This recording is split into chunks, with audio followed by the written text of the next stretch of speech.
Last month was officially the wettest April on record in Oklahoma, and even though the heavy rains helped with drought, there was some flooding in some areas. So joining us now is Dr.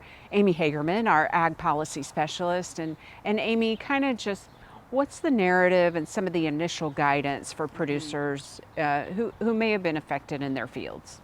Yeah, so, we love the rain in Oklahoma. We like to get that moisture, especially after a couple of really dry years, but the quantity that fell in a very short period of time is going to cause some damages in some fields. This is going to be producer specific, depending on where their field is. The proximity to major bodies of water will determine what kinds of damages they might be experiencing. It could be as simple as some muddy fields that prevent getting out and doing some planting for some of our summer crops. It also could be as major erosion problems or additional sediment being deposited into those fields, which can affect the ability to grow crops in the fields as well. Damages to fence lines may be another example of the kinds of damages you might see in different parts of the state, especially in those areas that have received well above their normal rainfall for the month of May.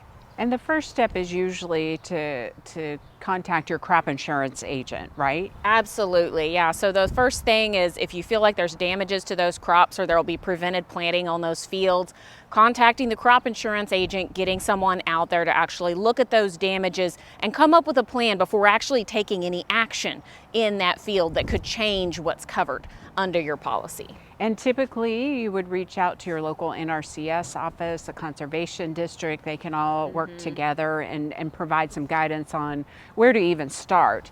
But that's just a little tricky to navigate as the situation is currently. Right, so all of the disaster programs are still in place. They're available for application. So if something like a fence line was damaged and needs to be repaired or pulled out and replaced, you can still contact your local Farm Service Agency office to get that process rolling. However, just understanding that many of those offices are understaffed at the moment because of some of the staffing changes that are happening within USDA. I think your local conservation district is a great place to start with flooding damages, just to talk to them about any kind of technical assistance they can provide for that erosion that may have happened or damages to the fields, and also some of the equipment that they have available that can help address some of those things as well.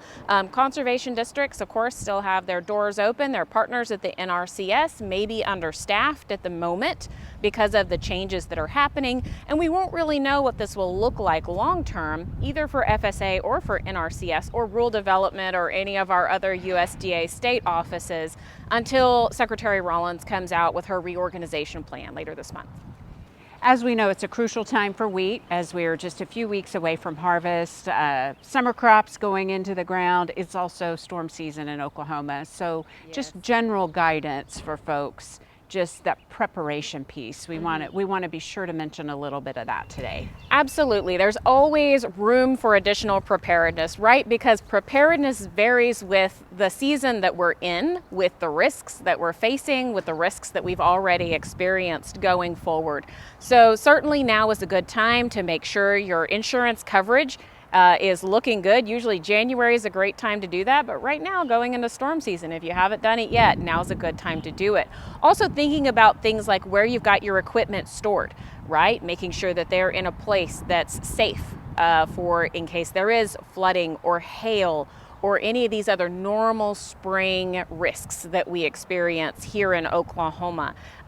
Also thinking about, for your crops, again, being that good conversation with your crop insurance agent or your county FSA office if you have NAP coverage, and even for our cattle producers, thinking about LRP as a price risk management tool as well, anything that could address any sorts of death losses that might come from these extreme weather events. Okay, let's hope for the best and keep our eye on the forecast for sure this time of year. Absolutely. Okay, Amy, great information. Thanks a lot, and we'll see you again soon. Thank you.